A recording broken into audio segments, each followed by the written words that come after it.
இப்போ நம்ம என்ன பார்க்க போகிறோம் அப்படின்னா, வேதிக் ஆஸ்ட்ராலஜியில் லக்னம் அப்படின்னா என்னன்னு பார்க்க போகிறோம். இங்கிலீஷில் ஆக்சிடென்ட் சொல்லுவாங்க, தமிழில் இது லக்னம். இந்த லக்னம்னா என்னன்னு பார்க்க போகிறோம்.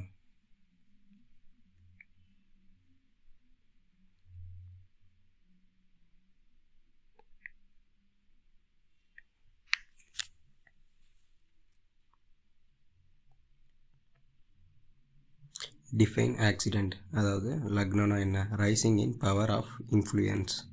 வேதிக் ஆஸ்ட்ராலஜியில் ஆக்சிடென்ட் லக்னம் அப்படின்னா the sign that is rising on the eastern horizon at given location and time. லொக்கேஷனையும் டைமையும் பொறுத்து கிழக்கு அடிவானில் எந்த ராசி உதயமாகுதோ அதுதான் லக்னம். இப்போது சன்ரைஸ் காலையில் 6 மணிக்கு சன்ரைஸ் ஆகுது, சாயந்தரம் 6 மணி போல் சன் செட் ஆகுது. அதாவது சூரியன் காலைல 6 மணிக்கு உதிக்குது, சாயந்தரம் 6 மணிக்கு சூரியன் மறையுது. இது எப்படி நடக்குது அப்படி பார்த்திங்கன்னா, பூமி அப்படியே மேற்குலேருந்து கிழக்கு நோக்கி ரொட்டேஷன் ஆகிட்டு சூரியனை சுற்றி வந்துக்கிட்டுருக்கு.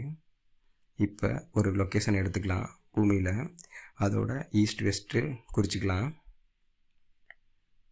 இப்போ அந்த ஈஸ்ட்டு பூமி ரொட்டேஷன் ஆகும் போது அப்படியே பூமி மேற்குலேருந்து கிழக்கு நோக்கி சுற்றும், நமக்கு சூரியன் கிழக்குலேருந்து மேற்கு நோக்கி எழுகிற மாதிரி தோணும். இப்போ அப்படியே பூமி ரொட்டேஷன் ஆகிட்டே இருக்குது. இப்போ பார்த்தீங்கன்னா ஈஸ்ட் சைடு பார்த்தீங்கன்னா இப்போ லைட்டாக சூரிய வெளிச்சம் வர்ற மாதிரி இருக்கும். இப்போ கரெக்டாக 6 மணிக்கு அப்படியே போய் மதியானம் 12 மணிக்கு உச்சி வெயில், திருப்பி சாயந்தரம் 6 மணிக்கு வந்துடும். இப்படியே ரொட்டேஷன் ஆகிட்டு இருக்கும். இப்போ ஒரு லொக்கேஷன் எடுத்துக்கிட்டு அங்கே ஒரு மனிதர் நிற்கிற மாதிரி கற்பனை பண்ணிக்கலாம். இப்போது அங்கே தெரியுது அந்த சிகப்பு நிறம் மட்டும்தான் கிழக்கு திசையோட அடிவான், அதாவது ஈஸ்டர்ன் ஹரிசான்னு சொல்லுவாங்க. இப்போ நம்ம அப்படியே பூமி ரொட்டேஷனுக்கு ஏற்ற மாதிரி அப்படியே சூரியன் அப்படியே மத்தியானம் 12 மணிக்கு உச்சியில் வந்துட்டு திருப்பி ஈவினிங் 6 மணிக்கு மறைகிற மாதிரி போகணும். இப்போ அப்படியே நைட் ஆரம்பித்தோன்னே பார்த்தீங்கன்னா அப்படியே பூமி ரொட்டேஷன் ஆகிறதுனால அங்கே அது அப்படியே ரைஸ் ஆகிற மாதிரி தெரியும்.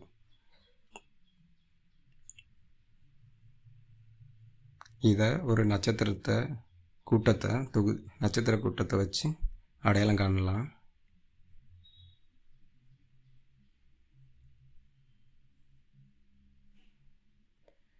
இதை அப்படியே 360 டிகிரிக்கு 12 ராசியாக பிரிச்சிருக்காங்க.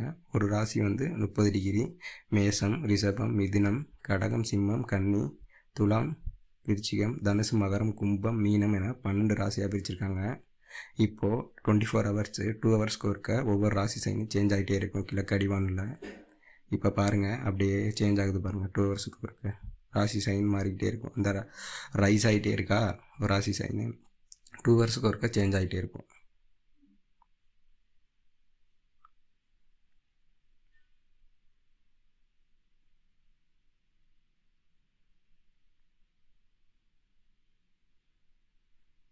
இதை தான் நம்ம வேதிக் ஆஸ்ட்ராலஜியில் லக்னம் அப்படின்னு குறிப்பிடுறோம்.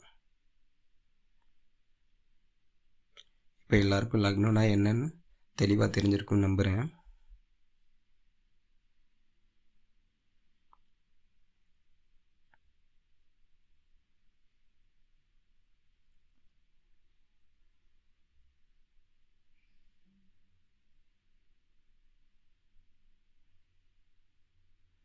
இப்போ ஒரு லொக்கேஷன் எடுத்துக்கலாம், அதோட ஈஸ்ட் அண்ட் வெஸ்ட்டு நோட் பண்ணிக்கலாம். இப்போ ஈஸ்ட்டில் தெரியுது பார்த்தீங்களா, இதுதான் அந்த லொக்கேஷனோட லக்னம். இன்னொரு லொக்கேஷன் எடுத்துக்கலாம், அதோட ஈஸ்ட் அண்ட் வெஸ்ட் நோட் பண்ணிக்கலாம். இப்போ அந்த லொக்கேஷன்லேருந்து ஈஸ்ட்டில் தெரியுது பார்த்தீங்களா, அதுதான் அந்த லொக்கேஷனோட லக்னம். இதனால தான் வேதிக் ஆஸ்ட்ராலஜியில் லொக்கேஷன் ரொம்ப முக்கியம். லொக்கேஷனுக்கு ஏற்ற மாதிரி லக்னம் சேஞ்ச் ஆகிட்டே இருக்கும். இப்போ ராசி கட்டத்தில் நார்த் இந்தியன் ஸ்டைலில் குண்டலி எடுத்துக்கலாம். இதில் பார்த்தீங்கன்னா நம்ம ஈஸ்டர்ன் ஹரிசானில் எந்த ராசி சைன் ஆகிட்டு இருந்துச்சோ லொக்கேஷன் டைமு, அந்த டைமுக்கு தனுசு ராசி அது இப்போ தனுசு லக்னமாக நோட் பண்ணி